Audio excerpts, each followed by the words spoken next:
नमस्कार दोस्तों, मेरा नाम है हरीश साहू और मैं आप लोग को क्लास 10th कक्षा 10वीं का मैथ्स पढ़ाता हूँ। चलिए दोस्तों, हम लोग पढ़ रहे हैं चैप्टर 3 जिसका नाम है क्वाड्रेटिक इक्वेशन, एक चर का द्विघात समीकरण। तो चलिए दोस्तों, हम इसमें एक प्रश्न हल करेंगे। जो एक वर्ग समीकरण हमें दिया गया है, इसे हम पूर्ण वर्ग विधि द्वारा हल करेंगे।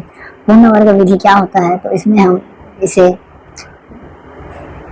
a धन b का वर्ग या फिर a ऋण b के वर्ग इस फॉर्मेट में लाकर इसे हल करते हैं, तो इसे हम पूर्ण वर्ग विधि कहेंगे। ठीक है, तो चलिए दोस्तों, इसे हम हल करते हैं। तो यहाँ पर मैंने लिखा है हल लिखने के बाद में कुछ इस प्रकार से प्रश्न को पुनः लिखूंगा। इसके बाद दोस्तों देखिए, हमारे पास यहाँ पर एक पद नहीं है। यदि हम a की तुलना ax² धन bx धन c बराबर 0 से करें, जो कि समीकरण का व्यापक रूप है वर्ग समीकरण का,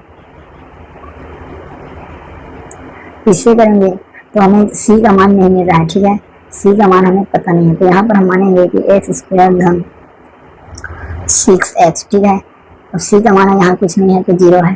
ठीक है, अब आगे बढ़िए, x² धन 6x। 6x को क्या मैं ऐसे लिख सकता हूँ, 2 गुणा x धन 3, ये हो जाएगा 2x गुणा 3। ठीक है, इसे हम इस प्रकार से इसे लिख लेंगे 2x गुणा 3।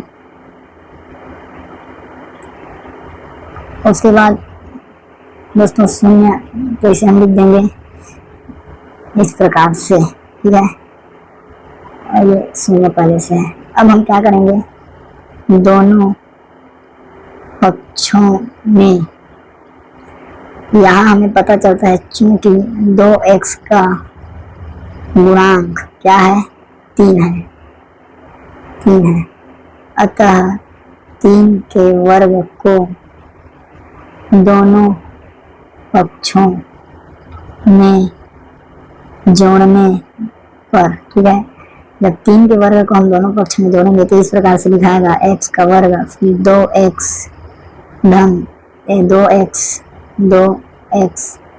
3। उसके बाद 3 का वर्ग को जोड़ेंगे, फिर बराबर इधर भी आ जाएगा 3 का वर्ग। देखते हैं, देखिए a का वर्ग धन 2ab धन b का वर्ग बराबर 9। दोस्तों ये देखिए एक सूत्र के रूप में दिख रहा है, a का वर्ग धन 2ab धन b का वर्ग, इस रूप में ये दिख रहा है। तो इसका अर्थ होता है a धन b पूरे का वर्ग। ठीक है, तो चूंकि यहाँ पर हमारे पास a बराबर है x और b बराबर है 3, तो अतः क्या हो जाएगा, ये जो लिखा हुआ है x² धन 2x 3 धन 3 का वर्ग बराबर 9, जिसे हम इस प्रकार से लिख पाएंगे x धन 3 पूरे का वर्ग बराबर 9। अब दोस्तों इसे दो तरीके से हम हल कर सकते हैं, इसे और आगे हल किया जा सकता है। ये हो जाएगा x प्लस 3 और वर्ग का पक्षांतर आ जाएगा आपका करनी, x प्लस 3 बराबर प्लस माइनस 3। तो ये रहा आपका उत्तर दोस्तों।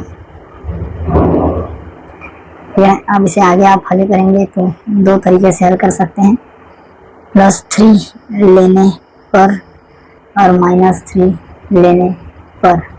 जब +3 लिखेंगे x प्लस 3 बराबर 3, तो x का मान आ जाएगा 3 - 3, x बराबर हो जाएगा आपका 0। और यदि हम x प्लस 3 इधर माइनस लेंगे तो हो जाएगा x, फिर उधर जाके -3 दोनों जुड़ जाएंगे तो हो जाएगा x का वैल्यू -6।